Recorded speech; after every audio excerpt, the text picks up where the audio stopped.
రాష్ట్రంలో ఆగస్టు 15వ తేదీ నుంచి ఆర్టీసీ బస్సుల్లో మహిళలకు ఉచిత ప్రయాణ సదుపాయం అందుబాటులోకి రానుంది. అయితే చిత్తూరు జిల్లాలో ప్రధానంగా ప్రపంచవ్యాపితంగా గుర్తింపు పొందిన తిరుమల తిరుపతికి వెళ్ళడానికి ఈ పథకం వర్తిస్తుందా లేదా అనేది డోలాయమాన స్థితి ఏర్పడింది. దీనిపై తిరుపతి ఆర్టీసీ అధికారులు ఈ విషయాన్ని స్పష్టం చేయడం లేదు. ఇంతవరకు దీనికి సంబంధించిన ఉత్తర్వులు జారీ కాలేదని వారు చెబుతున్నారు.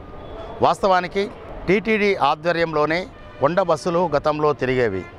ఏపీఎస్ ఆర్టీసీ ఏర్పడిన తర్వాత కొండ బస్సులను రద్దు చేసి టీటీడీ ఈ బాధ్యతలను ఆర్టీసీకి అప్పగించింది. అప్పటి నుంచి ఓ సౌలభ్యం ఈ ఆర్టీసీ కూడా టీటీడీ నుంచి దక్కింది. ఏంటి అంటే ప్రయాణికులు చేరవేయడంతో పాటు టీటీడీలో పనిచేసే ఉద్యోగులకు ఉచిత బస్ పాసు జారీ చేయాలనే ఒక నిబంధనతో ఈ మార్పిడి ప్రక్రియ జరిగింది. ఈ విషయాన్ని పక్కన ఉంచితే ప్రస్తుతం తాజాగా నెలకొన్న వాతావరణంలో మహిళలకు తిరుమలకు అలాగే తిరుమల నుంచి తిరుపతికి రావడానికి ఉచిత బస్సు సర్వీసు అందుబాటులో ఉంటుందా లేదా అనేది ఇది విధంగా ఇంకా తేలలేదు. ప్రస్తుతం మనం తిరుపతి ఆర్టీసీ బస్టాండ్ వద్ద ఉన్నాం. ఈ బస్టాండ్కు పొరుగునే ఉన్న కర్ణాటక, తమిళనాడు, తెలంగాణ, ఒడిశా రాష్ట్రాల నుంచి కూడా బస్సులు రాకపోకలు సాగిస్తుంటాయి. అంటే దేశంలోని ప్రధానంగా అంతర్రాష్ట్ర సర్వీసులు తిరుపతికి రావడానికి ప్రధాన కేంద్రంగా ఉన్న ప్రదేశం ఇది.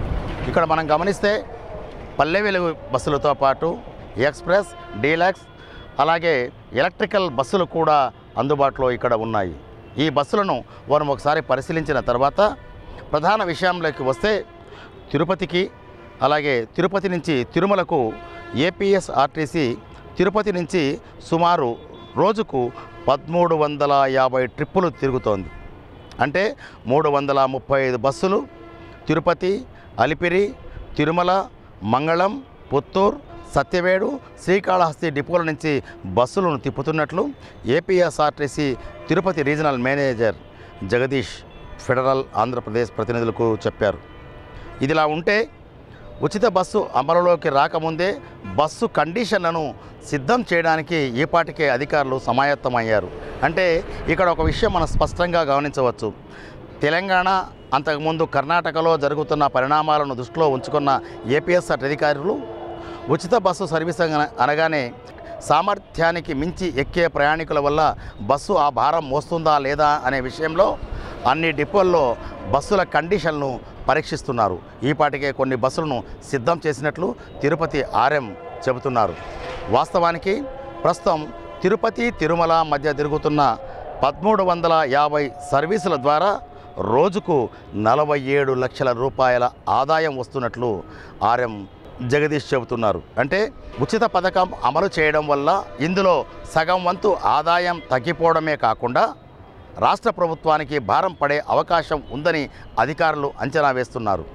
ఉచిత బస్సు పథకానికి సంబంధించి మార్గనిర్దేశకాలు, విధి విధానాలను ఈరోజు సాయంత్రం అంటే సోమవారం సాయంత్రానికి వెలువడవచ్చని ఆశాభావం వ్యక్తం చేస్తున్నారు.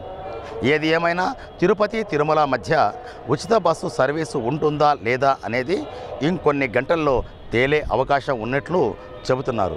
వీడియో జర్నలిస్ట్ దినేష్ గుణకలతో SSV Bhaskar Rao, Federal correspondent, Tirupati.